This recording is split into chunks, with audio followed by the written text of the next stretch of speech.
જી sir. Jamnagar મહાનગરપાલિકા દ્વારા બાકી રહેતા મિલકત વેરા અને પાણી વેરાની વસૂલાત ઝુંબેશ અન્વયે મહાનગરપાલિકા દ્વારા અનેક વખત શહેરીજનોને વ્યાજ માફી જેવી યોજનાઓ આપી અને સુવર્ણ તકો પૂરી પાડેલી છે। તેમ છતાં પણ શહેરીજનો દ્વારા પોતાનો બાકી રહેતો મિલકત વેરો અને પાણી વેરો ભરપાઈ કરેલ નથી।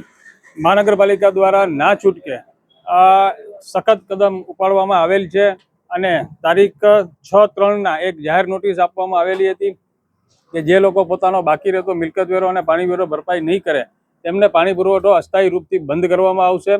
અને મિલકતો પણ જપ્તીમાં લઈ અને જાહેર હરાજી કરી અને મિલકત વેરો વસૂલ કરવામાં આવશે। આ નોટિસ પ્રસિદ્ધ થયા બાદ પણ શહેરીજનો દ્વારા પોતાનો બાકી રહેતો મિલકત વેરો અને પાણી વેરો ભરપાઈ કરેલ ન હોય આજથી મહાનગરપાલિકા દ્વારા અલગ અલગ 6 વોર્ડ વિસ્તારોની અંદર 40થી પણ વધુ જેટલી સોસાયટીઓની અંદર અસ્થાયી રૂપે પાણી પુરવઠો બંધ કરવાની શરૂઆત કરવામાં આવેલ છે અને આજે ટેક્સના વોર્ડ નંબર 15 ની અંદર મારુતિનગર અને રમેશ હાર્ડવેર વાળી શેરીની અંદર